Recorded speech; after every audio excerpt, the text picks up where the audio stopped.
Welcome to Film Reviews. Today we are going to review the film Never Let Go. This is a movie that I just came across, and I was actually really surprised by the story and how good it was, actually. It's a really well-made movie. It is pretty much a simple plot that turns into a very complex plot. Never Let Go. The main character in this story has his car stolen from him, and at the beginning of the movie we see the car being stolen by a kid, and a man selling newspapers sees the theft take place, but he doesn't stop it. After the car is stolen, our main character finds out that his car is gone, and he rushes over to the newspaper man and asks him, "Hey, did you see who stole this car?" And the man selling papers said he did not see who stole his car, but he really did. And there's a complex story about why he doesn't want to say. But as time passes, he figures out who steals his car, and the kid who steals his car is actually working for a crooked businessman who actually resells these cars and makes a profit. He's got a shady business, and the man who has his car stolen has to go to the police. The police say they'll handle it. Don't worry.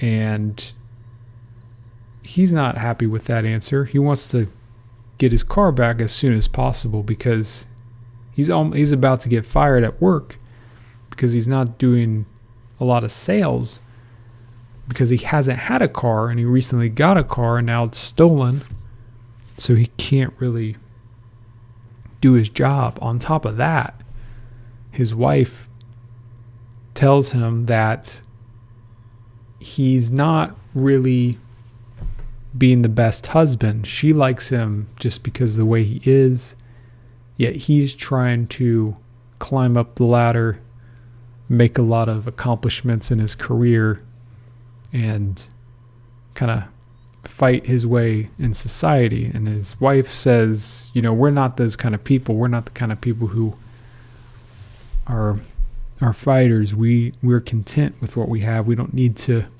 keep working up the corporate ladder and get noticed. So they have a family too, some children, and it's a interesting film because it begins as a simple story of just a car being stolen and he wants to get his car back. But then there's a lot of things that happen. The bad guy who runs the shady business, he's pretty much rotten to the core, yet he plays dumb when the police come by. And then the police, they want to help, but they don't want the victim to be involved in trying to figure out what's happening. And eventually the police try to have a case against the shady business, but they won't help the guy who gets his car stolen. They won't let him get his car back. It's a process. They want to take all of the cars that have been stolen and put this man in jail. And our main character is just fed up. He's a guy who ends up he's about to get fired from his job anyways because his boss just doesn't appreciate him. The police tell him to let the police handle this situation with the car being stolen. He finds the kid who stole his car.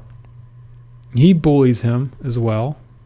He says, "I'm not going to help you, sir. I don't know what you're talking about."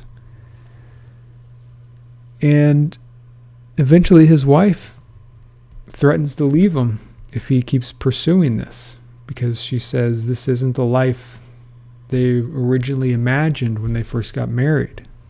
This kind of fast-paced city life. And him getting in trouble and stressing out, all this stuff. It's just a lot of stress on the whole family. There's a number of things I really liked what this movie did. There's a moment in the movie where the shady business owner comes to the house of the guy who got his car stolen. Him and his wife and kids are there. He breaks in and he threatens to beat him up. He breaks a glass, and it gets very violent, and everyone's shocked and scared, and even the kids are scared, and the wife screams help, and someone comes up, and the guy flees. The shady business owner flees away.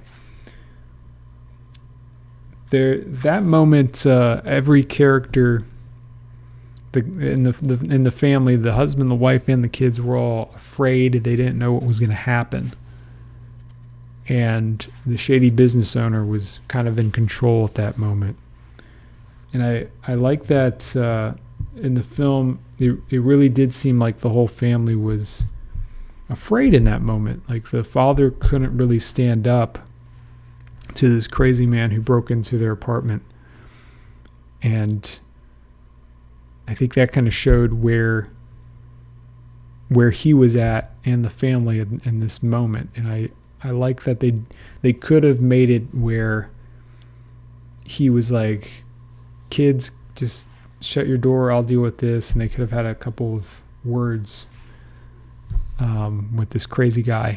But it was just a shocking moment. And then he fled because he was scared that someone was going to find out he was in the apartment. So yeah, this movie, many things happen, and it just keeps building and building. Towards the end of the film, there's a moment where the man who has his car stolen, who I'm going to check out his name. Let's see.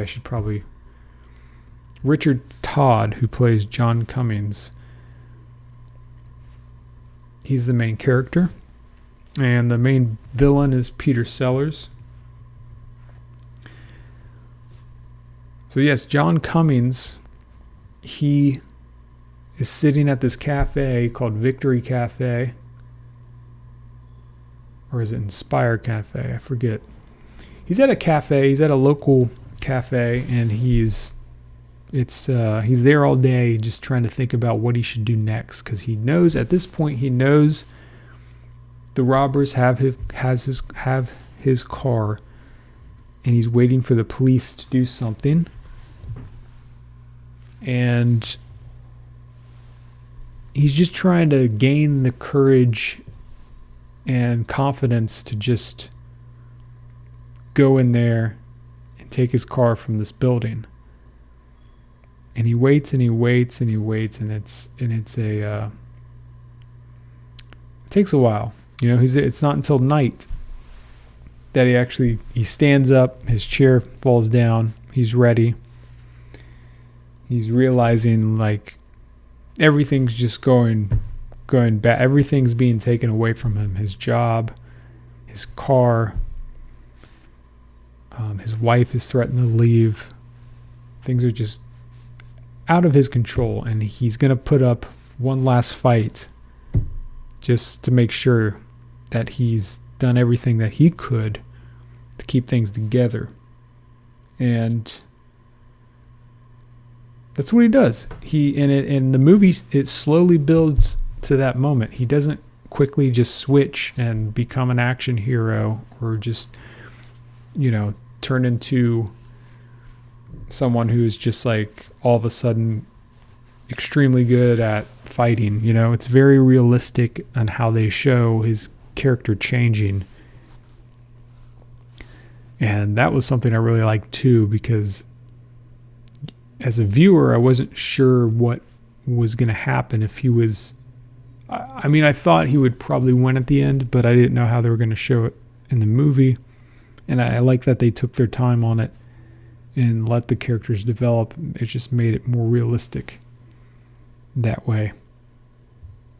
There's also a whole nother story with the kid who stole his car, and his girlfriend, and both of them are working for the shady business owner Peter Sellers, and they have a whole story as well, and it's kind of like a cobweb of things where they end up kind of helping John Cummings, played by Richard Todd.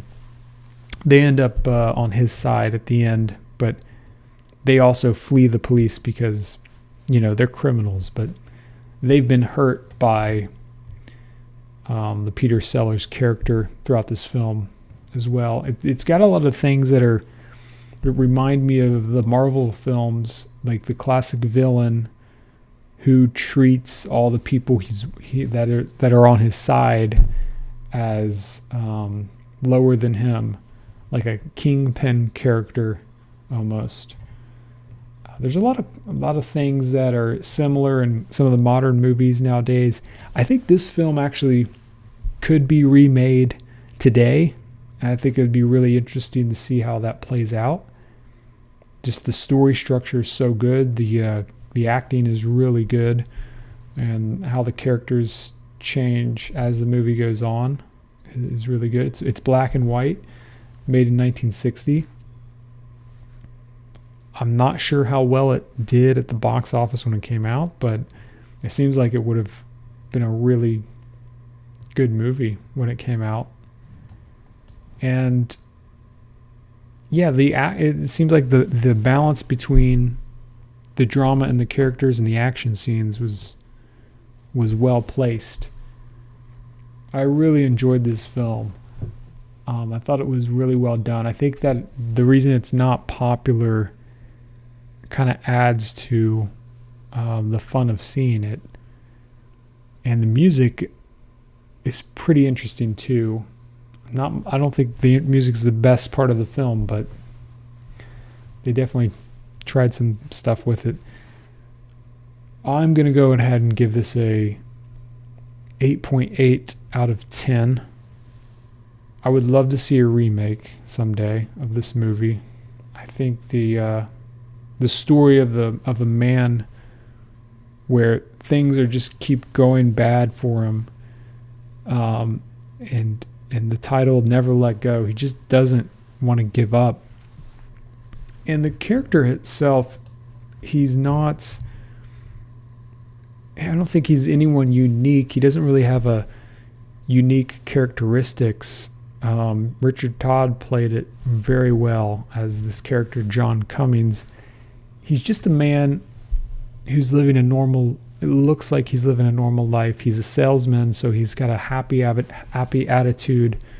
He's polite, and just a series of bad things happen. And I think he mentions in the movie, like he's given up in the past, but this time he just doesn't want to give up. I think it's a good story element to use.